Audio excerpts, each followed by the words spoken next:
Welcome to Mr. News Art Class. It's wonderful to see your smiling faces. In our last lesson, we used the color wheel to find colors that are opposites or complementary color pairs for maximum contrast. In today's lesson, we'll be looking at that color wheel again, but not to find opposites or across the street neighbors. Today, we're going to talk about next door neighbors or analogous colors. When we looked at complementary color pairs, they really popped out because they are opposites. But if we're looking at analogous colors, is there going to be that much contrast? No. Today we're using analogous colors. They're going to be very similar. They're not going to have any color contrast. So you're going to have to remember the value contrast that we talked about a long time ago and make sure that you have different values of the same colors. Analogous colors are harmonious and they get along really nicely together. They're like best friends who understand each other and can play and have a bunch of fun without having to get too loud. But how do we find them on the color wheel? Let's start by picking a color, any color on the color wheel. Where do you want to start? Blue? Sure, let's start there. If we start by looking at this blue slice of pie, part of the color wheel, what colors are next door neighbors to that blue slice? That's right. Green is next door to blue on this side, and purple is next door to blue on the other side. But when we're choosing analogous colors or next door neighbors, we only want to choose two colors that are next door to each other. Because if I use green and purple, are green and purple next door to each other? No, they're both next door to blue, but they're not next door to each other. So I don't want the two of them to be in the same picture if I'm using analogous colors. So for my analogous color set, I could choose blue and green, or I could choose blue and purple. Does that mean I'm never allowed to use green and purple in the same picture? Of course not. We used those together when we talked about cold colors. But if we're trying to go for maximum harmony, maximum unity, maximum everything feeling like it belongs together, then we want to choose just two colors, and we want those two colors to be next door neighbors on the color wheel. Let's try again. Let's see if we can find all of the analogous color pairs. Let's start at the beginning of the rainbow with red and move our way around in rainbow order. So red is next door to orange. Red and orange would be an analogous color pair. Orange is next to yellow. So orange and yellow would be an analogous color pair. Yellow is next to green. So yellow and green would be analogous to each other. Green and blue are next to each other, so green and blue would make another analogous color pair. Blue is next to purple, so blue and purple would be analogous. And the one that a lot of people seem to forget about, because if you just think in rainbow order, the rainbow ends with purple, right?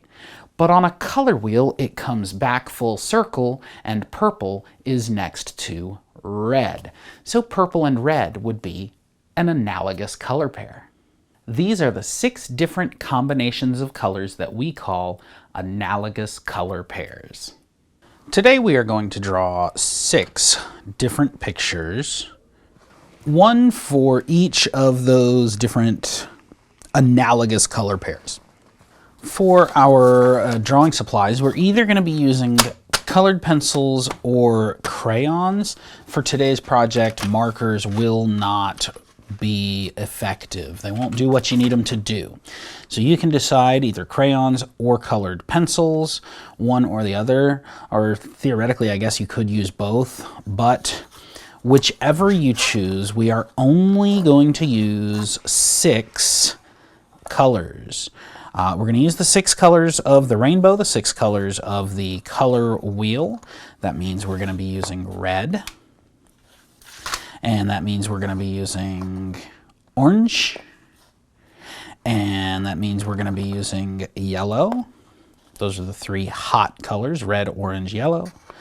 We're also going to be using green and blue. Now with your blue, you probably have like Bluetiful and blue-green and indigo and cerulean. You want to pick the one that says blue. Okay, so I've got red, orange, yellow, green, blue, and the last one is purple. Now, a lot of times I hear kids say, but I want, mine just is a violet purple. Is that the, violet and purple are two words for the same thing. So if it says violet purple, that's purple. That's violet. But if it says blue violet, that's different. That's going to be too dark and too blue. That's not what we want.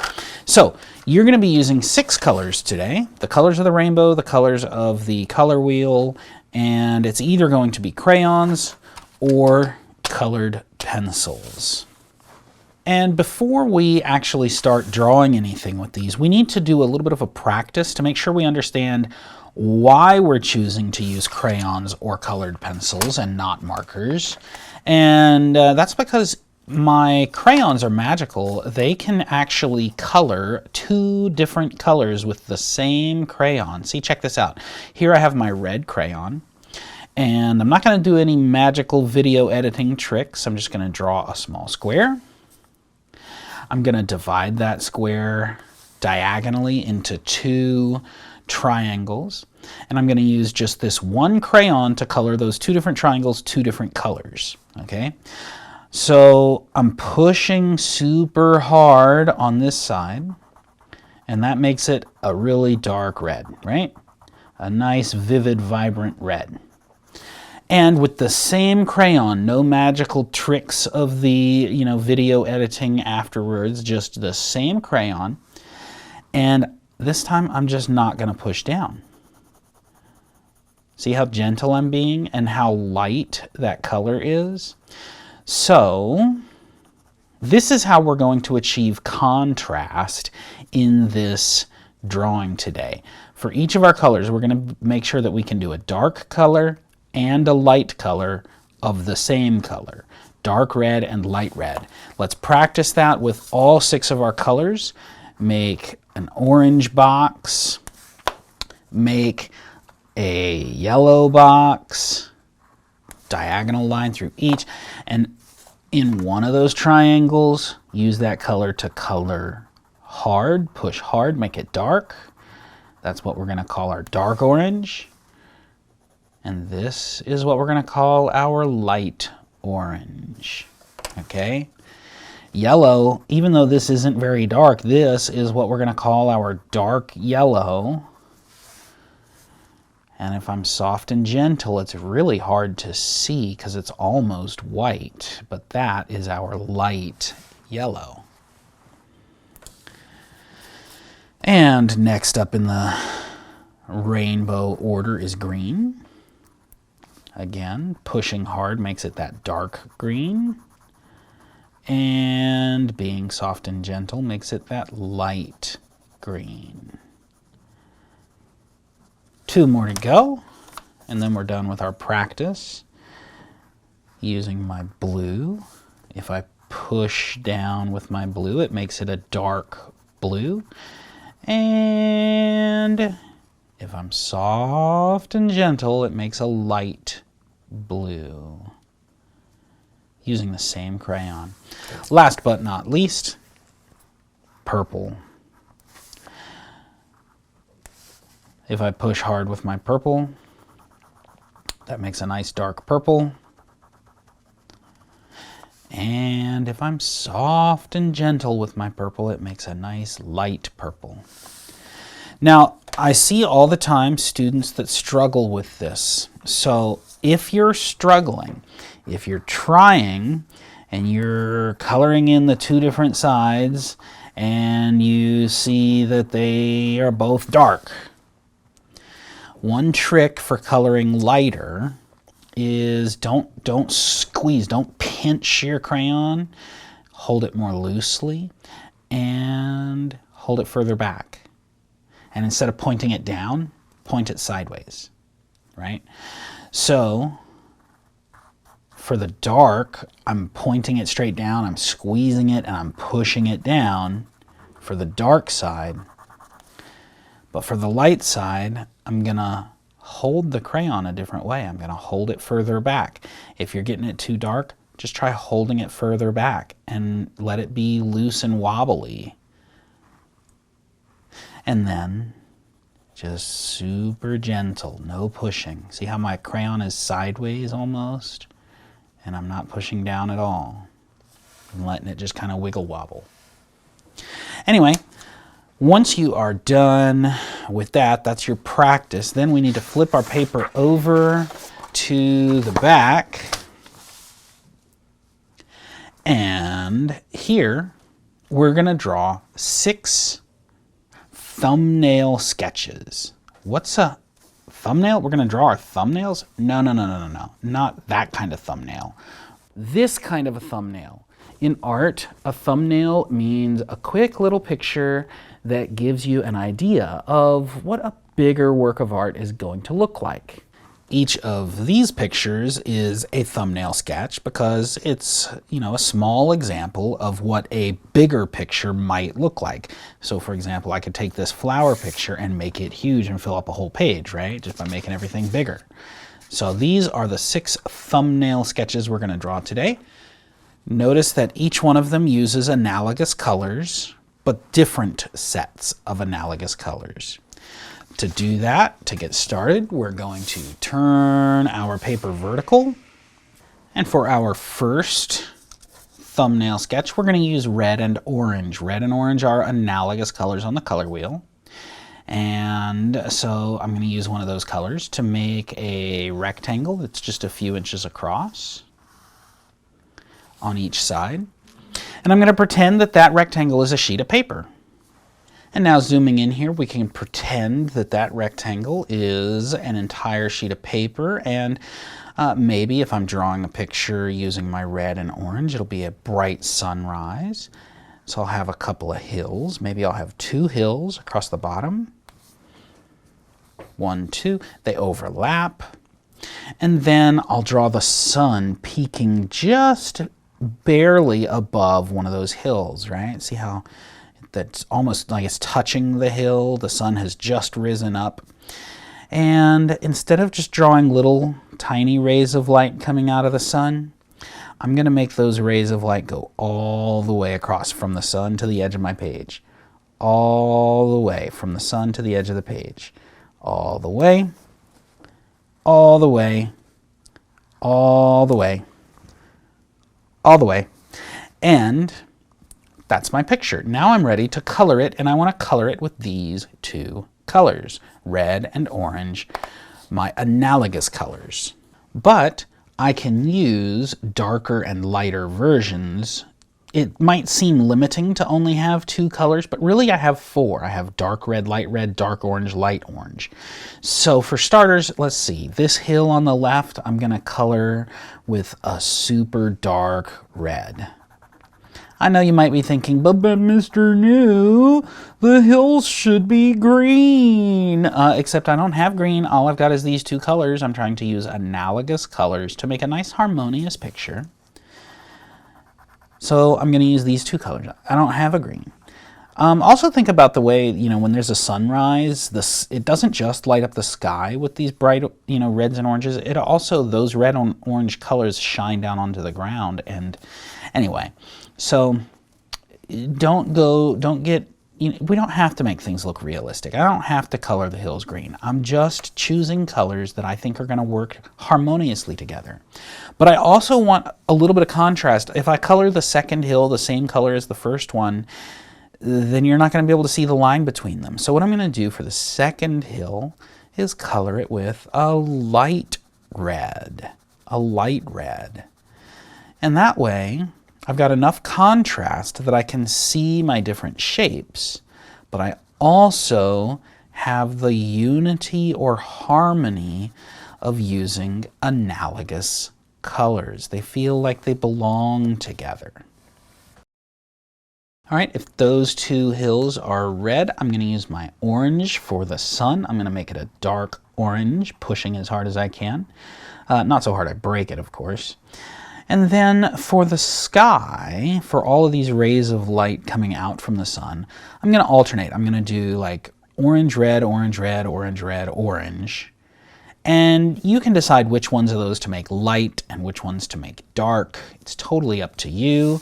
I'm going to start with a light orange down here. And then a dark red over here. And the reason I'm doing dark here is because it kind of balances against this dark on this side. So dark red here. And then I'm going to switch to an orange again for here. And I guess, you know what? I'll do this one a dark orange. Why not? And then I'll swap to a red. This one can be a light red. Just not pushing so hard. And then I'll swap to an orange. I think I'll make this one again dark orange, kind of balancing that dark orange on the top right.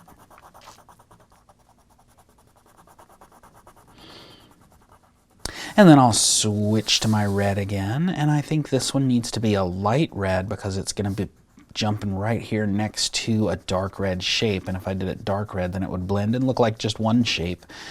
So I'm going to do a light red so I have a little bit of contrast between those two.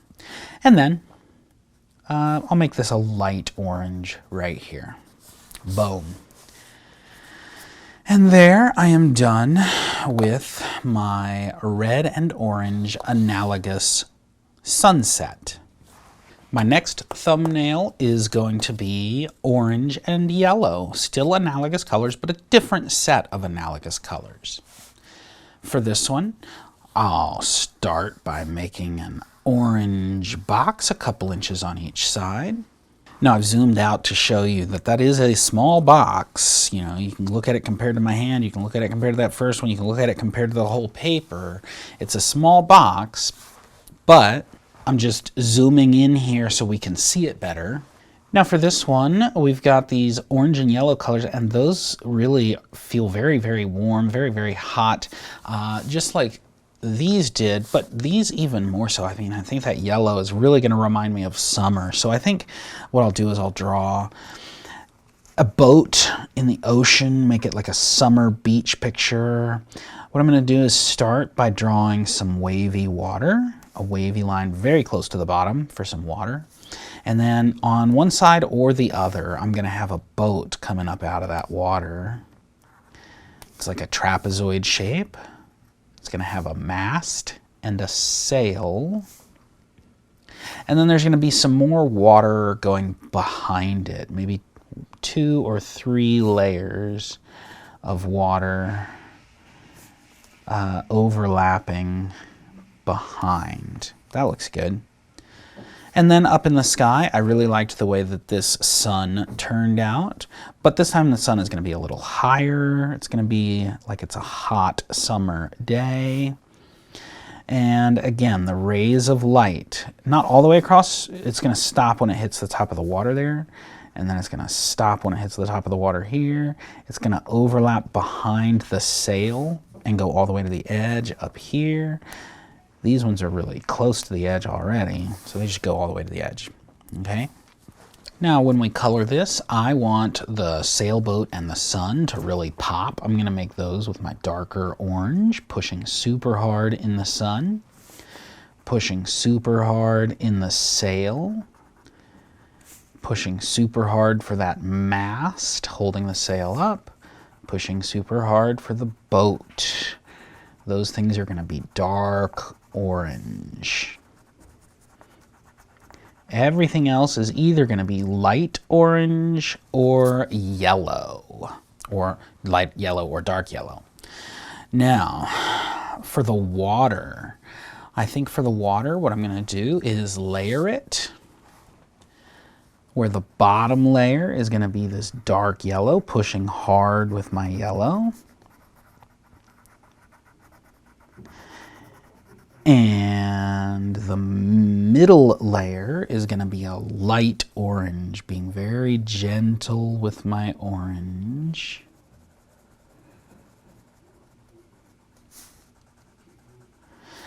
And the top layer is going to be dark yellow again, pushing hard with my yellow to make that top layer of water.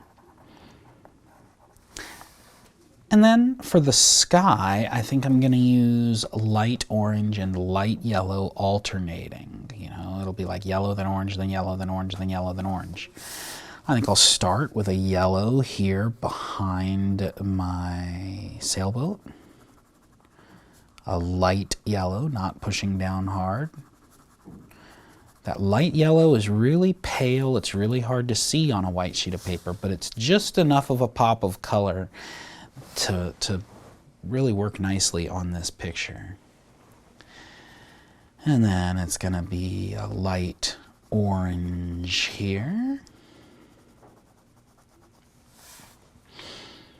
And then a light yellow. And then a light orange. And then a light yellow. And then a light orange. And then, do I make this space here orange or yellow? Well, I can't do either because it's right next to a orange and it's right next to a yellow. What I'm going to do is just make another little line. And so I can keep my alternating yellow and orange. And there we go. Now I have two separate analogous colored thumbnail sketches. One with red and orange, one with orange and yellow. Well, next is going to be yellow and green. That one right there looks like a bright, sunny summer day. Maybe for my next one, we'll do a spring picture. Move down a little bit and make a rectangle. Again, for comparison, like my hand compared to that, if I zoom out, that's not a huge picture. I know when I zoom into it, it looks really huge, but now you can see it compared to the whole paper. But here, as we are zoomed in, let's start our picture. Get out your yellow and your green for this one. And let's start by drawing up some stems that come up. Let's make 3 flower stems. And then on top of those 3 flowers on top of those stems, we'll draw flowers.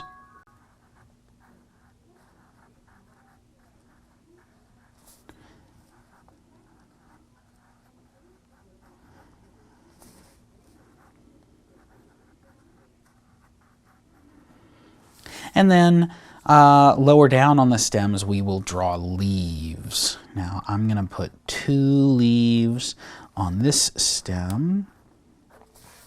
But then the other stems, I'm only going to have 1 leaf here and 1 leaf here. And I can also draw maybe some grass, just little fronds of grass coming up if you have space. All right, I'm going to use my yellow to color the flower petals with a dark yellow, pushing hard. And I'm going to use my green, dark, pushing hard, in the middle of the flower to color in that circle. Okay, again, same thing for the other flowers. Pushing hard, making dark yellow for the flower petals. You might find that it blends in a little bit. It blends with your green a little bit, and that's fine. You might get a little green speckles on the tip of your yellow. That's fine. We're going to, again, darken dark green inside those circles. And now for the leaves, it's going to sound a little weird, but I'm going to use yellow instead of green to color those leaves. And again, you can decide whether to push hard for them or be gentle with them. Now, it will kind of blend a little bit, like I was saying before, it will kind of blend a little bit with that green that's already there. And so it kind of turns into a yellow green. Yellow-green is a tertiary color. It is in between yellow and green. So if you used yellow-green, if you had yellow-green, or if the picture ends up having yellow-green in it because these two colors mix together, it's still analogous. Now for this whole background, I'm just going to color very lightly with my green. Very lightly with my green. All of my lines, like my grass, is very dark, but I'm coloring the background very lightly. And you might be saying, but I want a blue sky. Nope, nope, stay away from that blue. It will not be analogous if you add another color. We're sticking with just our green and yellow for this picture. Sometimes limiting your color choices to just a couple of colors can actually end up making your pictures look a whole lot more interesting and more beautiful. We don't always have to do things the way they look in real life. Sometimes we choose colors to boost the unity and harmony. Sometimes we choose colors to boost the contrast. You get the idea. Now that one's done with our yellow and green analogous colors. Our next picture will be green and blue. Green and blue kind of makes me think of water, like the ocean. So I'm gonna start by drawing my rectangle. Again, remember, this is not a huge rectangle. It's a thumbnail sketch, just a couple inches across. And coming up from the bottom, if we're gonna do an underwater picture, we'll make like seaweed and fish and stuff. So coming up from the bottom, I'm gonna have some seaweed. Just be like a wiggly worm shape, right? Maybe I'll have one fish, ginormous fish that's really close, and I'll see like his eyes and his mouth and stuff. And then maybe there'll be some seaweed that overlaps behind him. And then maybe there will be some other fish that are further away and smaller. Right? And there's one overlapped behind the seaweed here. And another one overlapped behind the seaweed here. And maybe I could make more seaweed. Okay. I could also make bubbles. I don't think I really want to make bubbles, but if you wanted to, you could make some little bubbles. And then what we're going to do is we're going to use our dark green, pushing hard with our green to color in that seaweed.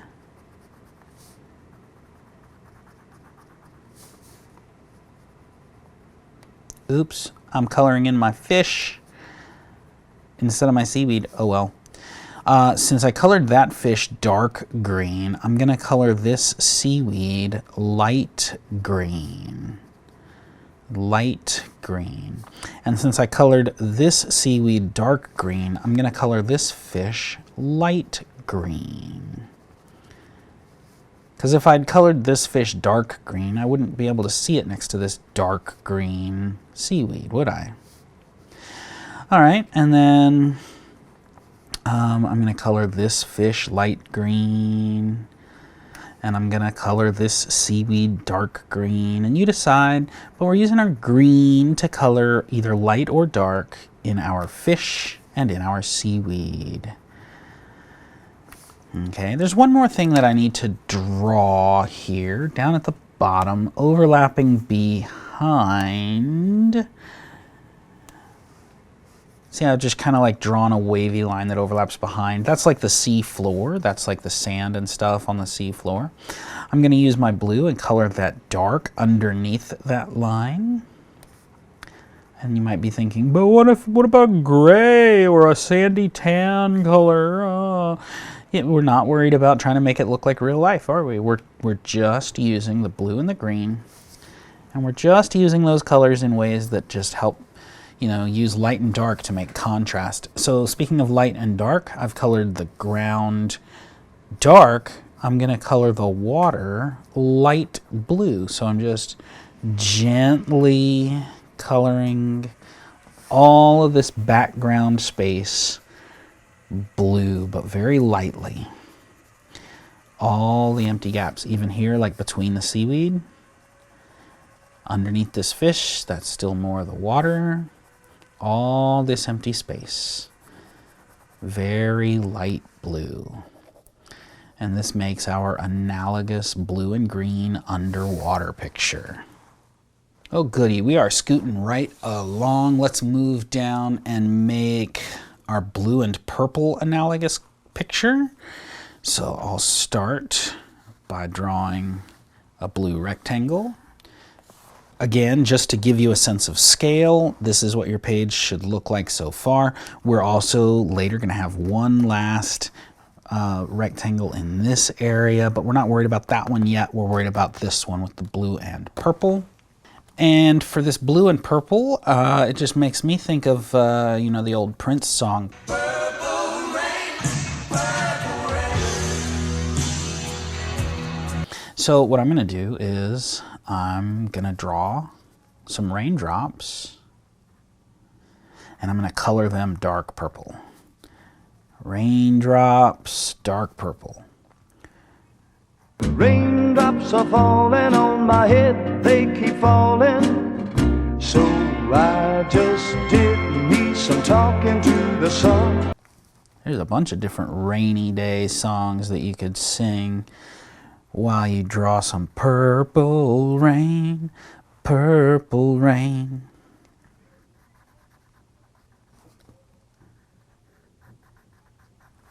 And then when you're done drawing the raindrops, the purple raindrops, you're going to draw some clouds in the background. I'm going to use my blue to draw those, but I'm going to leave them white. Notice what I'm doing is overlapping behind the rain. And there's a cloud behind the rain. I'm going to draw one more down here.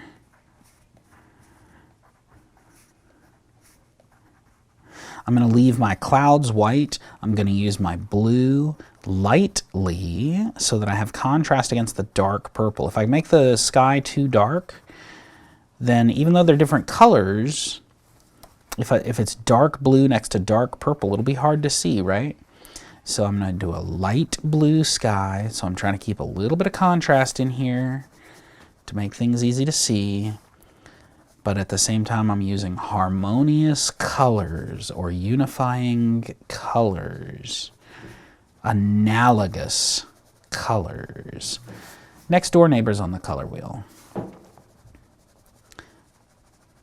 There's a lot of fun you can have when you decide, you know what, I'm not really worried about trying to make things look like the right colors, and instead I'm just choosing colors that just work really nicely together. Analogous blue and purple. For our last picture, we're going to be doing purple and back to the other side, red. If you were doing a rainbow, you might say, well, what comes after purple? Nothing. But we're looking at a color wheel, and red comes after purple. So red and purple are going to be our last two analogous colors. So I have already drawn that rectangle in. If you haven't drawn that yet, draw that first.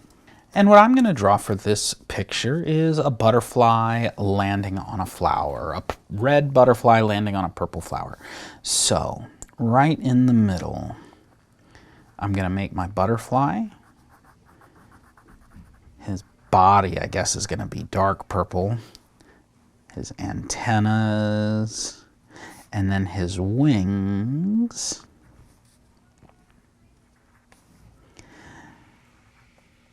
And maybe he'll have some purple spots, because, you know, butterflies usually have little decorations, maybe some purple stripes.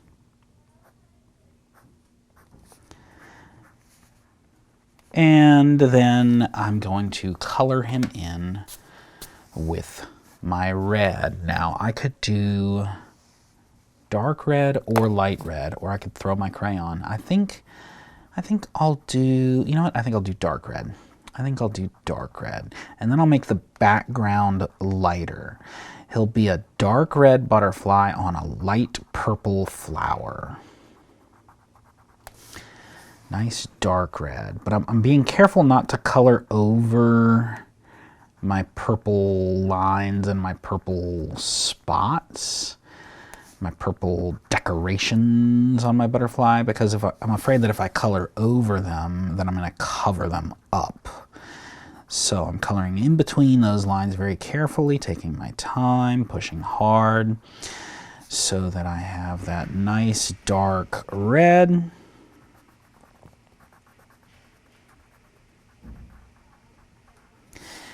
And then I'll switch to my purple again. And I want to make a flower behind my butterfly, like underneath him, like he's landing on a butterfly. He is a butterfly, like he's landing on a flower. Anyway, so I'm gonna have just like these ginormous flower petally shapes. And these I'm doing with a light purple. And I'm gonna color them with a light purple.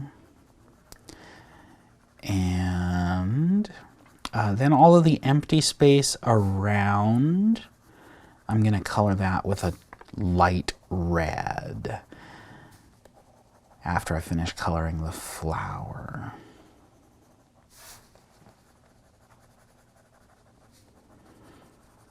So there, that looks like it is a red flower, a red butterfly landing on a purple flower. And now I'm just gonna lightly use my red to color the rest of the empty space around the flower. And then I'll be done. Done, done, done.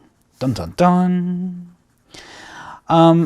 What you've done today is you have drawn 6 thumbnail sketches. Now, if we look at all 6 of those together, each one of them has its own things going for it. Each one of them is awesome by themselves. But why do we draw thumbnail sketches as an artist? Sometimes we have lots of ideas going on in our brain, and we want to know which one would be best. Maybe we only have enough time to really make one full-size picture, and we want to know which one's going to be best. So we put all of our ideas down on paper, and then we choose one, and we say, well, maybe I really like the flower picture, or maybe I really like the sailboat picture. You pick which one you like the most, and then you could get another paper and make that, like take that and just make it bigger, right? Or maybe you look at all of them and you just say, you know what? Nah, I'm not really interested in making any of those full size. I'll try something else instead. Or maybe you look at them and you say, I kind of like that flower picture, but what would it look like if I did that with yellow and orange instead of yellow and green, right? So that's what thumbnail sketches are for. That's why we make thumbnail sketches. Also, sometimes we only have a certain amount of time and we want to make 6 different things, so we make them really tiny. In today's lesson, we made 6 different drawings, each one using a different set of analogous colors. Notice how each of these pictures feels harmonious, like all the colors belong together and they're getting along real nice. They're not yelling at each other. Now, there isn't a whole lot of color contrast, but we did create a little bit of value contrast by using light and dark of our colors. And in our next lesson, we're going to dive even deeper into this low contrast thought, and we're going to start talking about camouflage. I can't wait to see you then.